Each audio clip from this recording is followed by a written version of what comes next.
Amen. Purihin po ang Panginoon sa atin po mga kapatid na nag-andog po ng kanilang awit. Ano yung title? Before the Throne of God.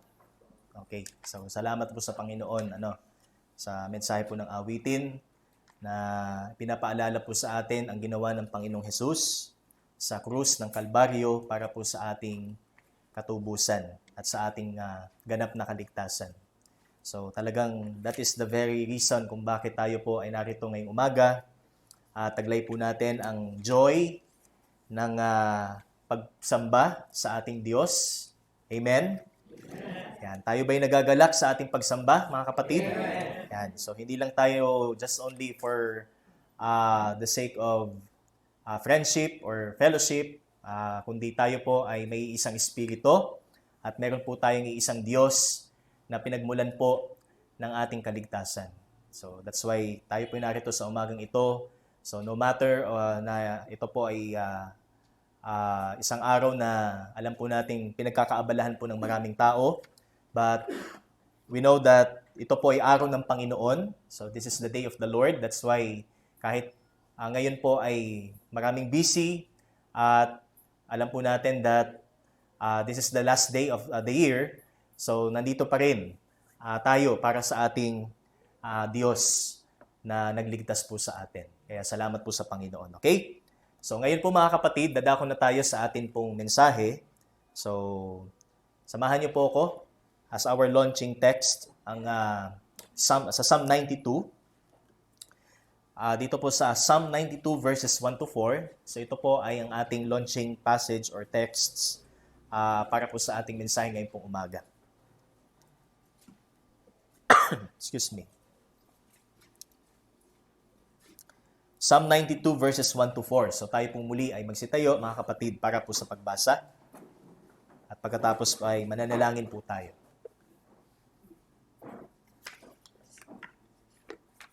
Psalm 92 verses 1 to 4. It is good to give thanks to the Lord, to sing praises to your name, O Most High, to declare your steadfast love in the morning and your faithfulness by night.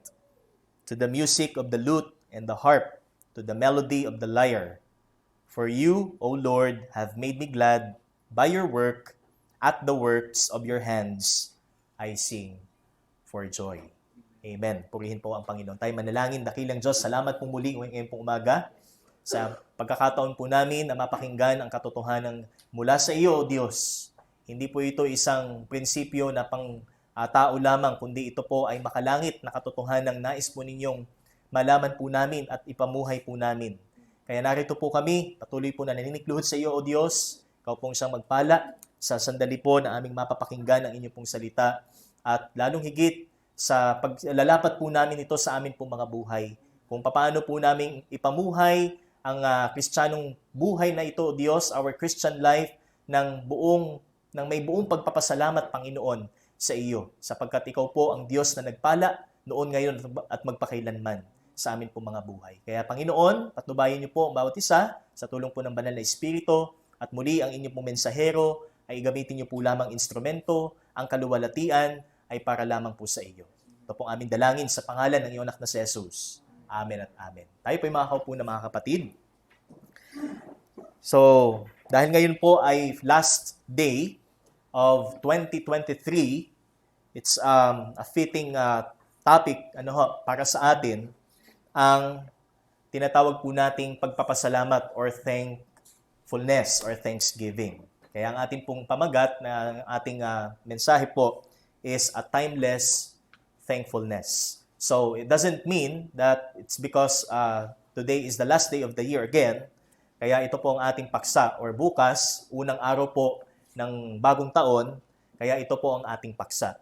But it's normally sa isang Kristiyano na siya po ay maging thankful o siya po ay maging mapagpasalamat. Kaya mga kapatid, gaano tayo kadalas magsabi sa Diyos ng salamat? So, in 365 days, di ba, sa isang taon, masasabi ba nating, nakapagsabi ba tayo ng salamat po Panginoon more than 365 times a year? Sa ating panalangin, sa ating Bible study, sa ating worship? Masasabi ba nating more than 365 times a year tayong nagpasalamat sa Panginoon? O nakapagsambit tayo ng, Panginoon, maraming pong salamat. Yan. So, yan yung sukat or gauge, kung gaano tayo katuwa o kagalak sa ginawa ng ating pong Panginoon sa atin. And also, how many times you say thank you sa Panginoon sa isang araw?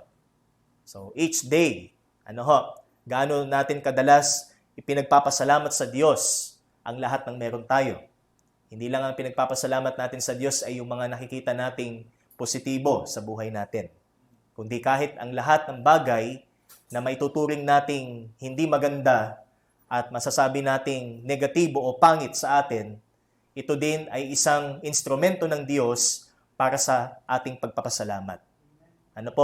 Kaya mga kapatid, ang thankfulness o ang pagiging mapagpasalamat ay walang pinipiling sitwasyon, wala po siyang pinipiling panahon, wala po siyang pinipiling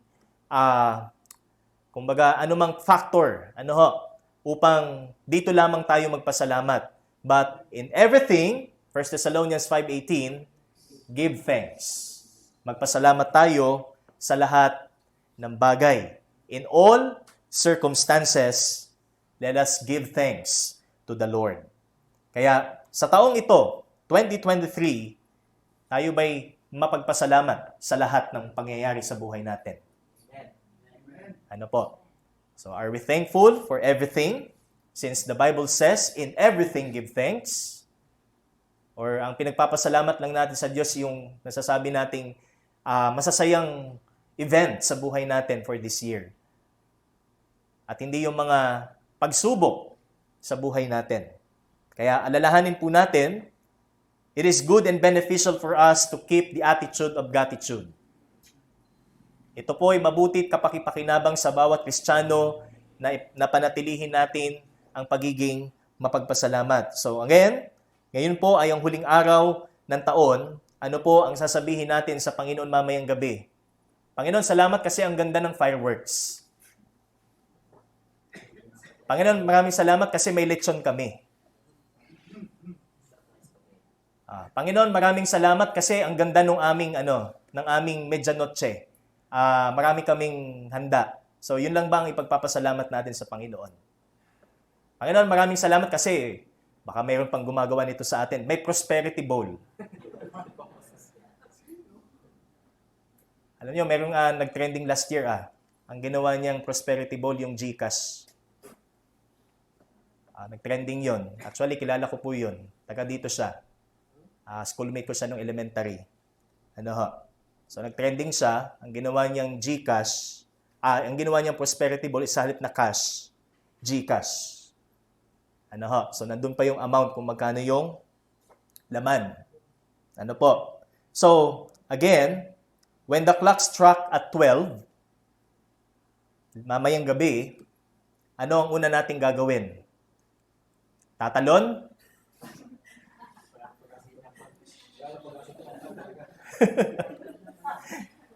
Di ako naniniwala dyan. Matagal ko nang ginawa yan. Wala nangyari. Baka may magsuot pa dito ng bilog. Polka dots. O prutas. Okay? 12. 12 bilog. Yan, baka meron pang naniniwala sa atin dyan. So, yun ba ang masasabi nating reason to thank God para tayo magpasalamat sa Diyos? Okay? So, again, when the clock struck at 12, mamaya, so, ano po ang sasabihin natin sa Diyos? Anong una natin gagawin? Anong una natin sasabihin? Happy New Year! Pero, bukod doon, anong una dapat natin gawin? So, it's better to start the year with, sabi nga, sa pagsasabing, salamat Panginoon kasi panibagong taon muli.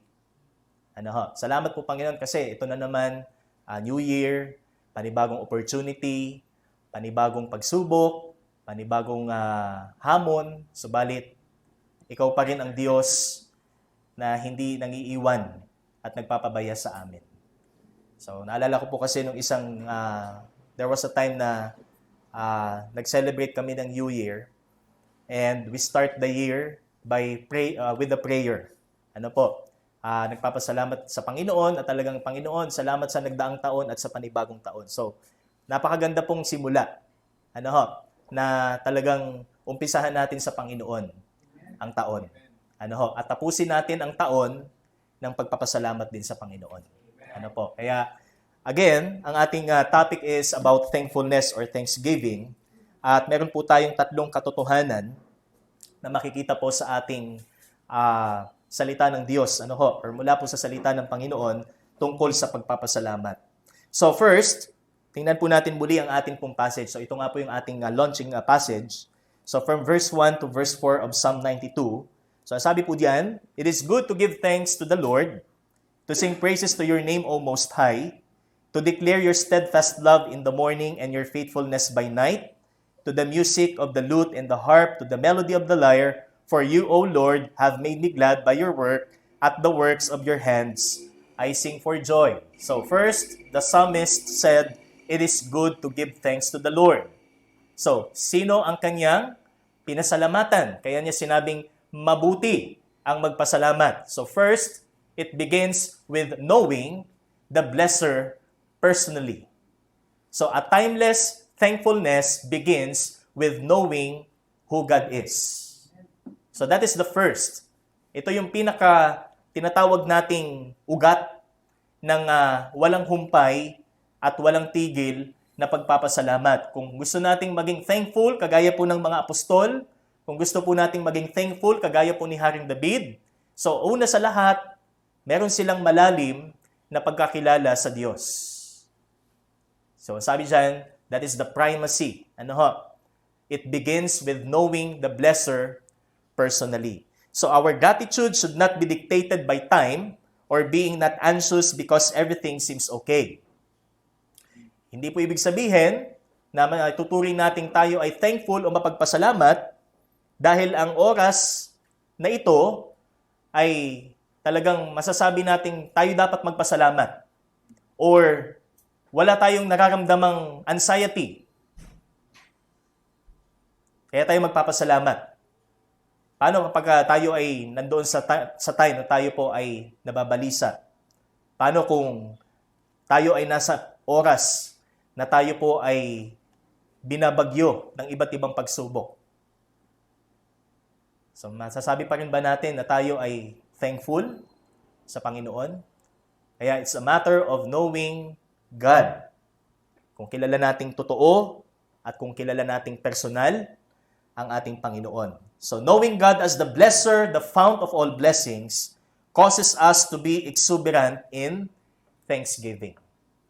So, ang dahilan ng pagpapasalamat na talagang buong galak nating binabanggit sa Panginoon ang salitang salamat ay dahil sa ating personal na pagkakilala sa Kanya. So that is the first and foremost in terms of importance. Now, how much do you know God? Gaano mo nakalalim o gaano nakalalim ang iyong pagkakilala sa Diyos? So ang gauge ho ng ating pagiging thankful is yung ating pagkakilala sa Diyos. Kaya sa lumipas na taon, so this 2023, nag-progress ba ang ating pagkakilala sa Diyos? Mas naging close ba ang ating relasyon sa Panginoon? Mas naging madalas ba ang ating prayer? Or mas humaba ba ang ating panalangin sa Panginoon? Mas madalas ba nating hawak ang ating Biblia as compared nung isang taon? So ito yung sukat, mga kapatid. Kaya first, it begins with knowing the blesser personally. So ano po ang ginawa ng psalmist dito po sa ating passage? So first, declaring God's goodness. So kanyang ipinapahayag, kanyang idinideklara ang kabutihan ng Diyos sa kanyang buhay. Walang binanggit ang psalmist na masasabi niyang pangit at masama na mula sa Diyos. Since God is good, that's why everything that comes from God is good. That's why it is good to give thanks to the Lord. So kumbaga yung reciprocate or reciprocity nga ginawa ng psalmist is mabuti. And that is thanksgiving. Because kung ano yung meron siya mula sa Panginoon ay mabuti. Kaya mga kapatid, lahat ba na ibinigay ng Panginoon sa atin sa ating matay mabuti? Ha? Dahil kung hindi natin nakikita ang kabutihan sa mga bagay na mula sa Diyos, ay hindi ho tayo magiging mapagpasalamat. Baka iba ho ang pinasasalamatan natin, hindi ang Diyos. Baka ang pinagpapasalamatan na lang natin yung mga bagay sa paligid natin o mga taong nasa paligid natin na tumutulong sa atin. Pero ang Diyos na siyang gumagamit sa mga taong ito at sa mga bagay na ito, hindi natin binabanggit sa ating pasasalamat. So naalala ko po yung isang kwento, may isang lalaki yung nagkukumpuni sa taas ng kanyang bahay. So aksidente ho siya'y nahulog.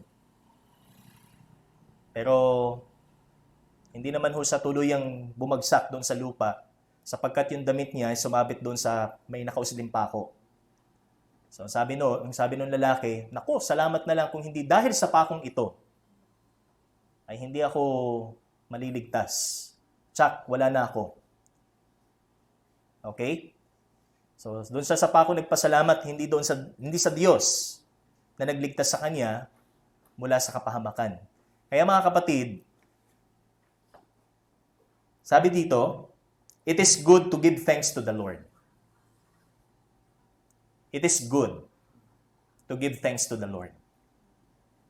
No matter how many times, no matter kung ano yung sitwasyon na pinagdadaan natin, kung tayo man ay nasa gitna ng adversity, kung tayo man ay nasa gitna ng karamdaman, it is good to give thanks to the Lord. It is not an insane thing to say, thank you Lord, kahit ikaw ay naghihirap o naghihingalo. Hindi po yan kabaliwan. Ang sabi dito, it is good. Amen? Amen. Since ang Diyos ang nagbigay sa atin, ibalik natin na may kapasalamatan. At ito'y mabuti para sa Panginoon. So, declaring God's goodness, also praising God's greatness. Hindi lamang ito'y pagdideklara ng kabutihan ng Diyos, ito rin ay pagpupuri sa kadakilaan ng Diyos. So, ang sabi dito, to sing praises to your name, O Most High, to declare your steadfast love in the morning and your faithfulness by night.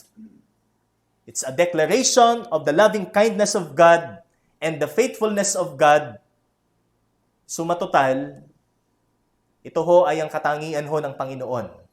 Ito ho ay ang kaniyang character na dapat nating laging kinikilala sa buhay natin. Kung lagi nating kinikilala ang Diyos, kung sino ho siya, ayon po sa pahayag po ng kanyang salita, sabi dito, then, it is good to say thank you. It is good to say, sabi nga, salamat po Panginoon. Dahil sa iyong kabutihang loob, dahil sa iyong katapatan, dahil sa iyong biyaya na walang katulad, salamat po Panginoon.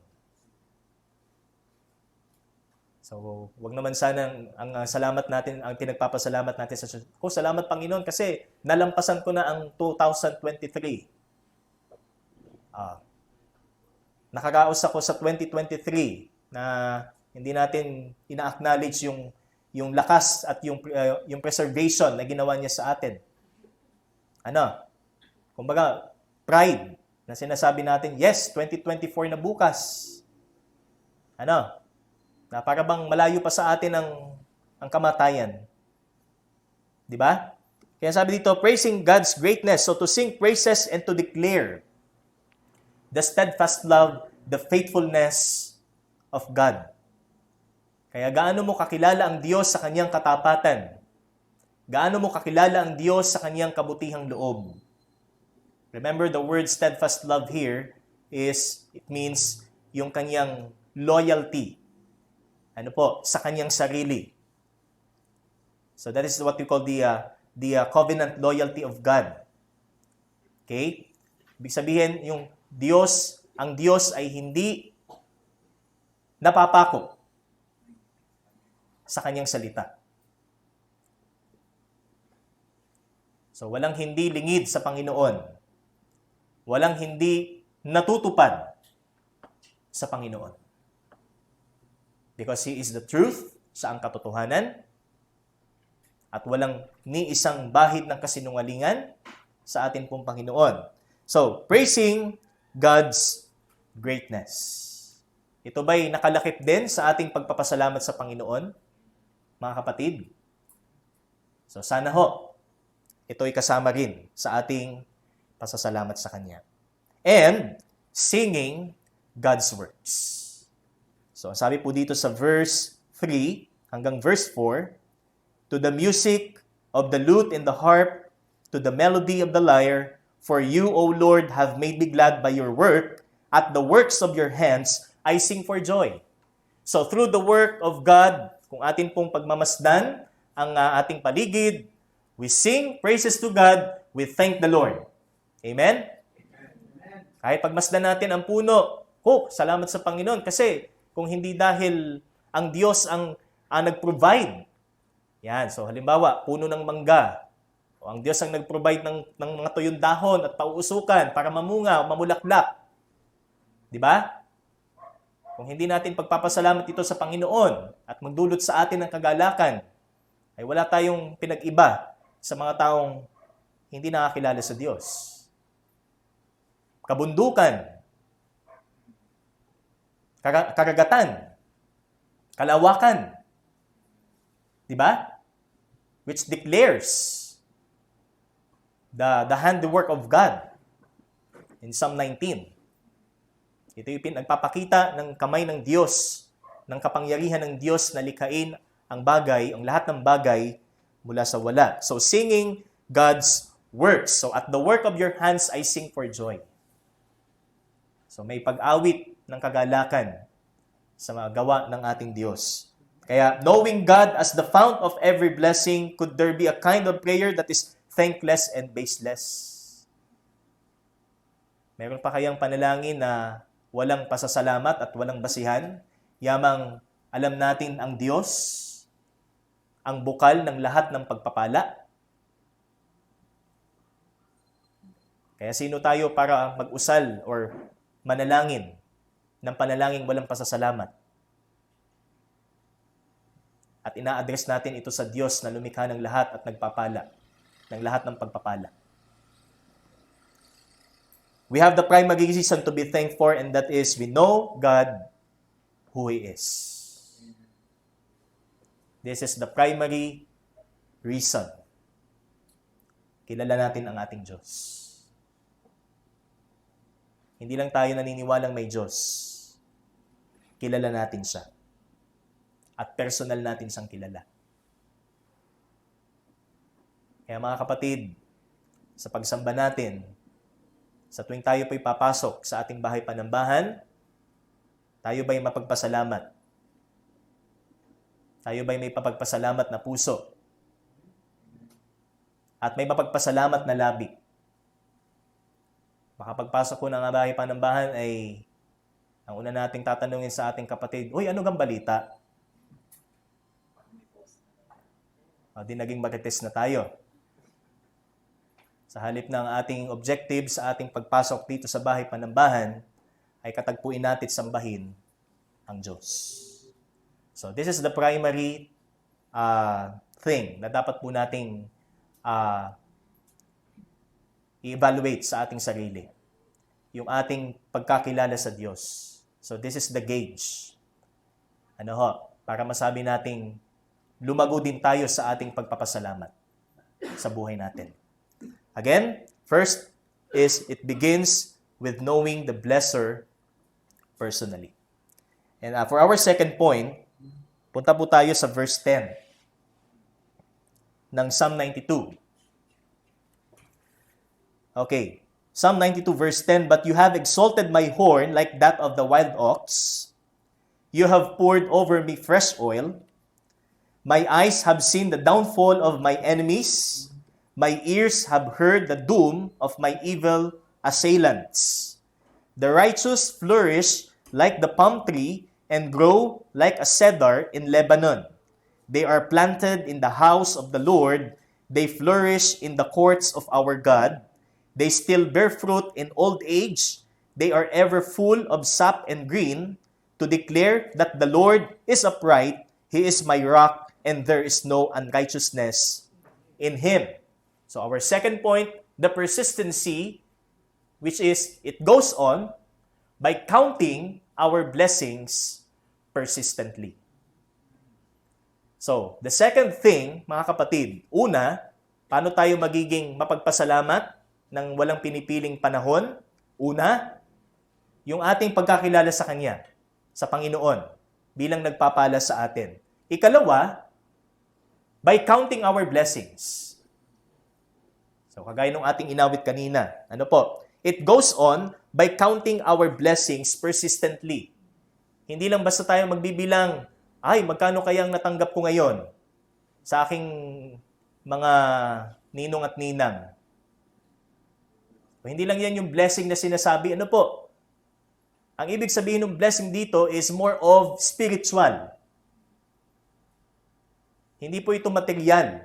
Bagamat ang material po, ang Diyos din ang nagkakaloob. Ang Diyos din po nagpapala. Pero, primarily, ang tinutukoy dyan is yung ating spiritual.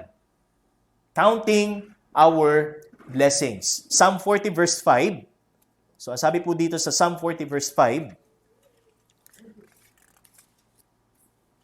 You have multiplied, O Lord my God, your wondrous deeds and your thoughts toward us. None can compare with you. I will proclaim and tell of them, yet they are more than can be told. Hindi sapat ang iyong alaala o yung iyong kaisipan para masaklaw mo lahat ng mabubuting ginawa ng Panginoon sa iyo. Para masaklaw mo lahat ng mga ginawa ng Panginoon at sabihin mo ang lahat ng ito. So, yet there are more that can be told. Higit pa ang ginawa ng Panginoon. Mas marami pa. Imagine the blessings. Kung gaano karaming bituin sa kalangitan. Imagine. Hindi natin yan kayang bilangin. Kahit patay na tayo, hindi pa rin tayo tapos sa pagbibilang. Higit pa rin ang pagpapala ng Panginoon kumpara sa mga bituing ito. Dahil ito ay nilikha lamang ng Diyos. So our gratitude will become persistent if we keep ourselves aware to God's blessings. Kung lagi nating itatanaw ang ating mga mata sa pagpapala ng Panginoon, hindi sa mga pangit na bagay. So, ang sabi dito, ang ating pagpapasalamat ay magiging tuloy-tuloy. Always bear in our mind that God's blessings far exceed our sufferings and adversities in Christian life. Lagi nating isipin na ang pagpapala ng Diyos ay higit kumpara sa lahat ng ating paghihirap at mga pagsubok. Higit na malaki ang Diyos kaysa sa mga suliranin, sa mga problema na pinagdadaanan po natin. Higit na malaki ang Diyos kumpara sa laki ng ating pagkakautang. Alalahanin natin ang richness ng Panginoon. Ang kapangyarihan ng Panginoon kumpara sa lahat ng ating pinagdadaanan. Remember Ephesians 1:3, Blessed be the God and Father of our Lord Jesus Christ, who has blessed us with every spiritual blessings in the heavenly places in Christ. Sabi doon, ano po? Every spiritual blessing, it is God who blessed us, and He blessed us with every spiritual blessings. Wala na tayong hihilingin. Lahat ng spiritual na pagpapala, lavishly, ay ibinigay niya sa atin. Hindi ho yan patak-patak na ibinigay sa atin ng Panginoon. That's why our gratitude should be persistent. Ano ho? Our thanksgiving must be persistent. Kaya, meron po tayong tatlong, ilan lang po ito actually. There are some of the blessings that we must consider upang tayo po ay maging persistent sa ating pagpapasalamat. So we have number 1, the blessing of a new heart. So we have the blessing of a new heart. So meron tayong bagong puso. Romans chapter 6, verses 15 to 17. Actually, magbubuklat po tayo ng maraming beses ngayon para makita ho natin, kung gaano dapat tayo maging mapagpasalamat, gaano tayo dapat kadalas magpasalamat sa Diyos. Romans 6:15 to 17. What then? Are we to sin because we are not under law, but under grace? By no means. Do you not know that if you present yourselves to anyone as obedient slaves, you are slaves of the one whom you obey, either of sin, which leads to death, or of obedience, which leads to righteousness. Verse 17, but thanks be to God, that you who were once slaves of sin have become obedient from the heart to the standard of teaching to which you were committed.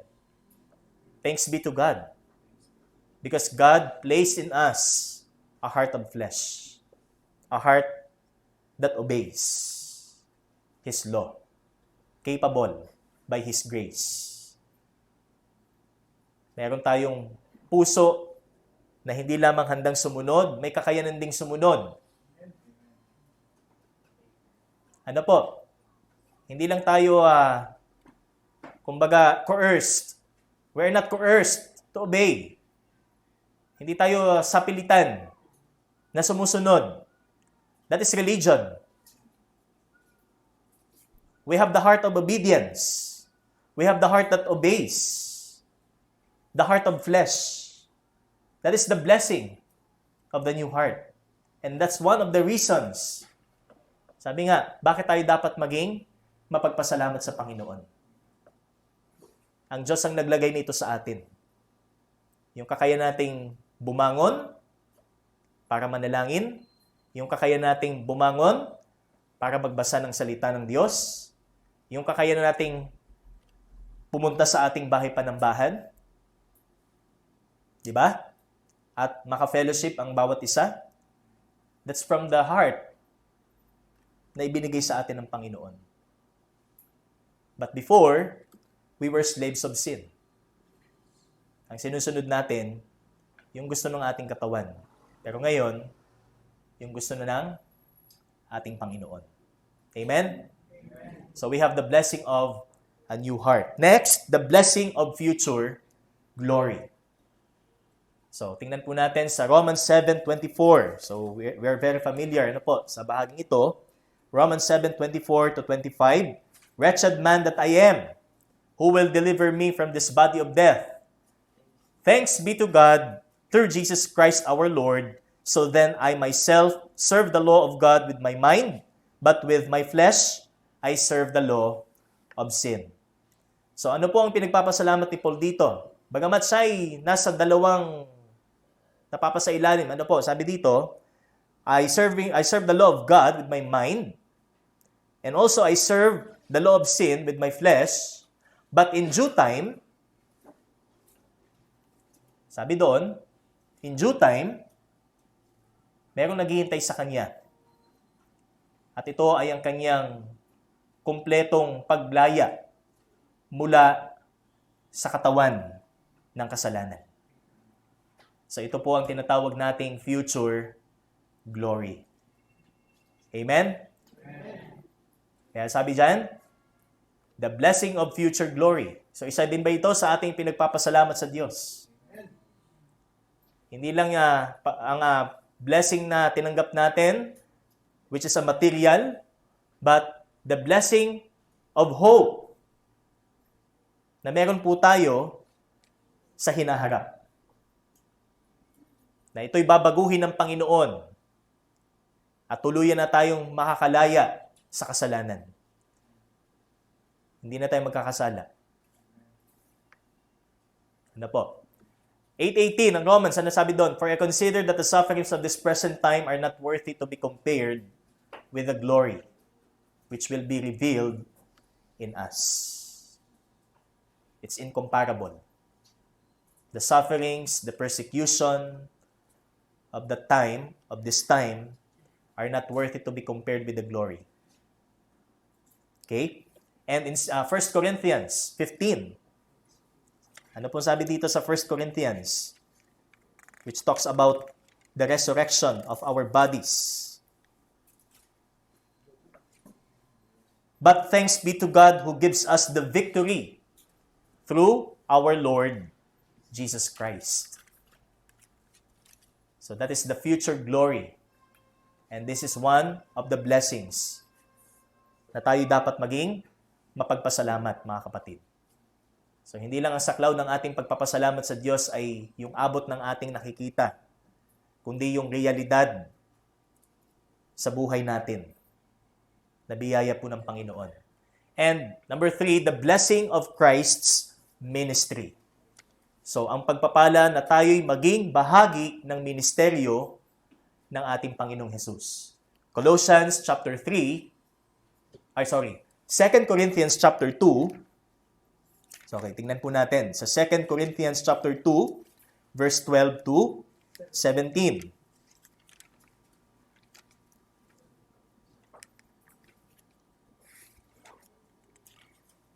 Okay, 2 Corinthians chapter 2 verse 12 to 17.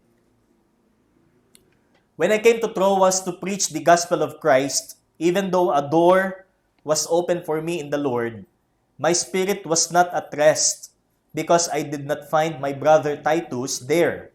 So I took leave of them and went on to Macedonia.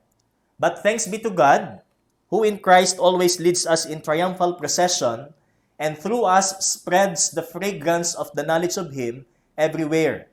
For we are the aroma of Christ to God among those who are being saved and among those who are perishing.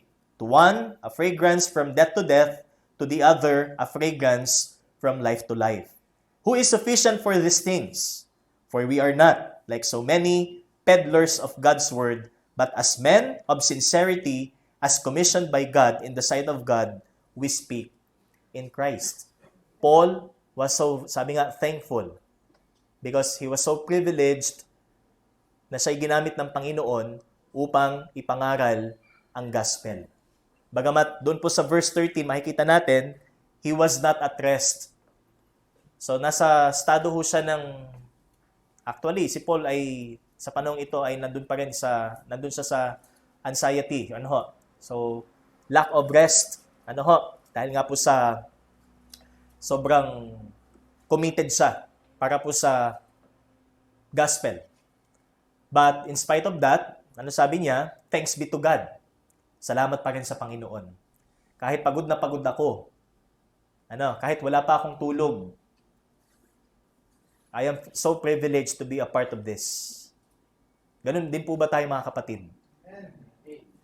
Are we so privileged para sa atin? Sabi nga, yes, Lord, I'm so privileged to be a part of this church, to be a part of your ministry, na ikaw ay, sabi nga, na ako'y gamitin mo, Panginoon, para may pangaral ang mabuting balita sa mga tao. Tayo ba'y masaya? Tayo ba'y mapagpasalamat? That's why, that is the blessing of Christ's ministry. Okay? Ang pagpapala ng Diyos, hindi lang na tayo ay tumatanggap mula sa Kanya. Mas ituturing din pong pagpapala mula sa Diyos ang pagpapalang tinanggap ng iba sa pamamagitan natin. Remember that. Hindi lang to tungkol sa atin. Tungkol din to sa iba na sa pamamagitan natin, pinagpapala sila ng Diyos. Yan po ang isang dahilan. Kung kaya tayo maging persistent sa ating pasasalamat sa Kanya. And kung gusto pa natin ng marami, if you want more, remember the Beatitudes in Matthew chapter 5.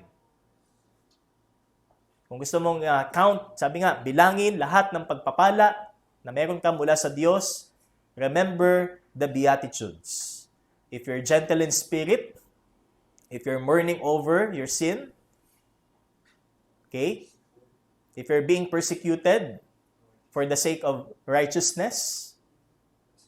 If you're merciful, then you are blessed. Yan po ang dapat nating pagpasalamat. Hindi ho yung material na bagay lamang na meron tayo. So thanks be to God for giving us the heart that can obey God, for the hope of eternal deliverance from sin and its corrupting schemes, for the privilege to be a servant in the ministry of Christ, and many more. Marami tayong dahilan para magpasalamat sa Diyos. Ano? Kung ikaw ay tunay na Kristiyano, marami kang dahilan. Actually, sabi nga, you have countless reasons to be thankful. At wala tayong rason para hindi maging mapagpasalamat. Yan po ang proportion sa pagpapasalamat natin. So that is the essence also of 1 Thessalonians 5:18, in everything give thanks. This is the essence of giving thanks in all circumstances. Okay? Kaya mga kapatid, always count your blessings. Bukod sa mas kilalanin pa natin ang Diyos na nagpapala sa atin, bilangin natin ang kanyang mga pagpapala. Kahit na bilang na natin ngayong araw, bilangin ulit natin bukas. Bilangin ulit natin sa susunod na araw. Ano po? Kahit actually, maganda ho yung gawin before matulog Sabi nga, yung magagandang ginawa ng Panginoon sa atin, makakatulog tayo. Pero kung iisipin natin yung mga pangit na bagay, yung preoccupation ng isip natin, yung mga negative, ano mangyayari sa atin? Uumagahin na tayo, hindi pa tayo tulog. Pero pag bibilangin natin ang pagpapalang ginawa ng Diyos, ito ho ang bibigay sa atin ng mahimbing na kapahingahan. Ang Diyos ho ang kapayapaan natin. Okay? So yun po, no? And our third and last is the priority. So ano po ang dapat na maging prioridad natin sa pagpapasalamat natin? It must lead others to bless the one who blesses us. Mag-udyok din ito sa ibang taong magpuri at kilalanin ang Diyos na nagpapala sa bawat isa. So first, we have that, sabi dito, it begins with knowing the blesser personally. Next, it goes on by counting our blessings. And number 3, it must lead others to bless the one who blesses us. A timeless thanksgiving or thankfulness must lead others to bless God. So, sabi nga, hindi lang tayo pribado sa ating pagpapasalamat. Make it public. Gawin nating nakikita ito ng iba. Nagiginig ito ng iba. Panginoon, salamat po kasi ako iniligtas ninyo mula sa impyerno. Panginoon, salamat po kasi meron akong buhay na walang hanggan. Huwag natin ikahiyang sabihin yan. Okay? Our expression of gratitude must influence and invite others to do the same for the Lord. Kung paano tayo nagiging mapagpasalamat sa Diyos, magbigay daan din ito sa iba na sila'y maging mapagpasalamat din. Lalo't kung sila ay nakakakilala sa Panginoon. God is glorified not only in our thanksgiving, but also in others' thanksgiving through your words and through your works that show your gratitude or your attitude of gratitude. So, ang Diyos ay hindi lamang naluluwalhati sa ating pagpapasalamat, kundi maaaring maluwalhati din siya sa pagpapasalamat ng iba sa pamamagitan mo. Sa pamamagitan ng iyong patutuo, sa pamamagitan ng iyong pananalita, na nagpapakita ng iyong pagiging mapagpasalamat. So ito po ang ating pangatlo. So, meron pong 4 na bagay kung paano po natin may papakita ang pagpapasalamat sa iba na maaaring gamitin ng Diyos sa kanila upang sila'y maging mapagpasalamat din. So first is by walking in love.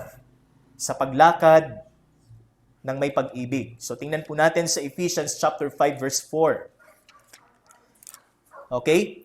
So ang sabi dyan sa Ephesians 5 verse 4, "Let there be no filthiness, nor foolish talk, nor crude joking, which are out of place, but instead let there be thanksgiving."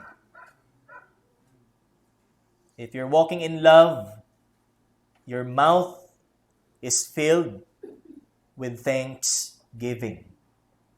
Punong-puno ng pagpapasalamat ang iyong bibig, hindi ng mga salitang marumi o nagpapakita ng kamangmangan. Amen? We have the wisdom to use our mouth. Meron po tayong karunungan mula sa Diyos kung paano dapat natin gamitin ang ating bibig para sa iba. Hindi ito maging kasangkapan ng ikasisira ng iba, kundi ito'y maging kasangkapan para sa pagbibigay luwalhati sa Diyos. At ito ay sa pamamagitan ng pagpapasalamat. And number 2, by walking in Christ. Colossians 2, verse 6 to 7. "Therefore, as you received Christ Jesus the Lord, so walk in Him, rooted and built up in Him, and established in the faith, just as you were taught, abounding in thanksgiving." Puspos ng pagpapasalamat. Sin, sabi dito, or therefore, as you received Christ Jesus the Lord. Yamang tinanggap nyo na si Kristo Jesus na Panginoon. Sabi dito, walk in Him, abounding in thanksgiving. Kaya tayo ba'y lumalakad ngayon sa direksyon patungo kay Kristo? Mga kapatid, if you're walking in Christ, we're walking against the world. We're walking against our flesh. Lumalakad tayo pasalungat, dapat sa sanlibutan at sa laman. At lalong higit sa kaaway. Kaya nga yung ilustrasyon ho natin dyan is, sino lang ba ang may kakayahang mag-resist sa agos? Or sumalungat doon sa agos? Sa current ng tubig? Sino lang ang may kakayahan? Ha? E di yung buhay. Di ba? Kasi ang patay, tatangayin lang siya ng agos. Kung saan sa tangayin, dun siya. Pero ang buhay, may kakayanan siyang mag-oppose doon sa current. E tayo ho, mga buhay, biyaya po ng Panginoon. We're made alive in Christ. Amen? Kaya meron pong kakayanan ng bawat isa, biyaya ng Panginoon, na i-resist ho natin ang mundo, ang laman, at ang kaaway. Okay? Next, by being filled with the Spirit. So, Ephesians 5. So, Ephesians at Colossians lang po actually ito. Ano po? Ephesians chapter 5 verses 18 to 20. Okay, ang sabi po dito sa Ephesians 5:18, "And do not get drunk with wine, for that is debauchery, but be filled with the Spirit, addressing one another in psalms and hymns and spiritual songs, singing and making melody to the Lord with your heart, giving thanks always for everything to God the Father in the name of our Lord Jesus Christ." So, isa sa katangian ng isang taong puspos ng Santong Espiritu ay siya'y mapagpasalamat. Giving thanks always. Kaya tayo ba'y mapagpasalamat? Mga kapatid, tayo ba'y mapagpasalamat always? At all times? Or for a short period of time?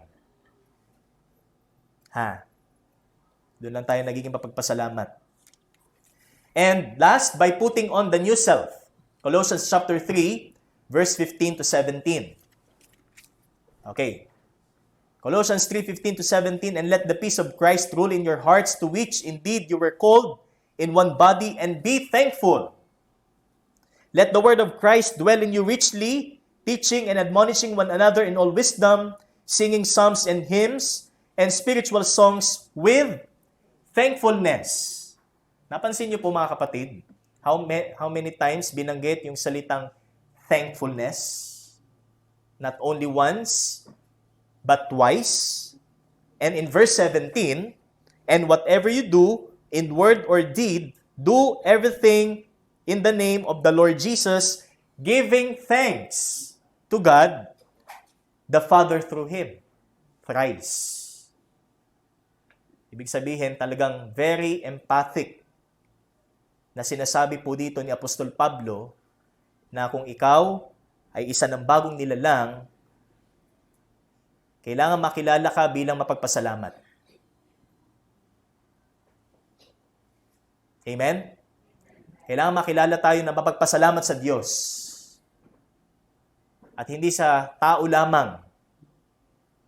It is good to say thank you sa mga taong, let's say, tumutulong sa atin. Pero kung mas inuuna natin silang pasalamatan kaysa sa Diyos, hindi yun tama. Lalo kung ikaw ay Kristiyano. Unahin mong pasalamatan ng Diyos bago ang mga taong ginagamit niya para sa iyo. Kaya ito ho, very remarkable itong Colossians. Each verse may salitang thanks or thanksgiving. Kailangan makilala ho ang bawat isa sa atin na maging mapagpasalamat sa Diyos, una sa lahat. At yan po ang ating sa susunod na taon. Ito po ang maging practice ho natin. Kung biyaya ng Diyos, ginagawa natin ito ngayon, maybe, sabi nga, hopefully next year, by the grace of God, mas makilala pa tayo na mapagpasalamat sa Panginoon. Kaya, our thankfulness is a timeless one. Ang ating pagpapasalamat ay hindi lang saklaw ng panahon o ng sitwasyon, kundi una sa lahat, meron tayong Diyos na nagbibigay sa atin. Kaya siya lang ang dapat nating pasalamatan. Ikalawa, bilangin natin lahat ng pagpapala na meron ang Panginoon sa atin. At ang panghuli, maging instrumento ang pagpapasalamat natin para sa iba na sila'y magpasalamat din at magpuri sa Panginoon. So ito po ang tatlong katotohanan na mahalaga po nating pagbulay-bulayan sa buhay natin sa ating pagsalubong sa susunod na taon, mamaya sa taong 2024. So as our conclusion or concluding thought, thankfulness marks true believers. Ang pagiging mapagpasalamat ay tanda ng isang tunay na mananampalataya. Let us end the year 2023 or start the year 2024 with a prayer of thanksgiving and make our prayer lives filled with thanksgiving, for God's blessings are beyond comparison. Ito po ang dahilan. Kaya huwag tating alisin at mawala sa ating bibig ang salitang salamat, Panginoon. Sa ating panalangin, lagi nating banggitin ang pagpapasalamat sa Panginoon. Hindi lang tayo nagiging mapagpasalamat sa Diyos pag marami tayo, but even tayo po'y nag-iisa sa buhay. Yamang kasama natin ang Diyos, ito'y dahilan para tayo maging mapagpasalamat sa Panginoon. We have, sabi nga, countless reasons to thank Him. And it is a good thing to thank Him. Purihin po ang Panginoon. Tayo po'y manalangin. Salamat po, Panginoon. Salamat po sa mapagpasalamat na puso. At dahil po dito, walang humpay, napasasalamat din ang amin pong hatid sa iyo. Dahil ikaw po ang Diyos na nagpapala sa amin pong mga buhay noon, ngayon at magpasawalang hanggan. At tinuturo din niyo po sa amin na patuloy naming bilangin ang lahat ng mga pagpapalang meron kami mula sa iyo. At maging instrumento ang amin pong pagpapasalamat para sa iba, para sila'y makakilala din sa iyo at magpuri at magpasalamat ng nakarapat sa iyo. Salamat po, Diyos. Purihin ka sa lahat ng ito. Salamat po sa taong ito na pagpapala niyo po sa amin. Purihin ka sa pangalan ng iyong anak na si Jesus. Amen at amen. Sa Diyos po ang kapurihan.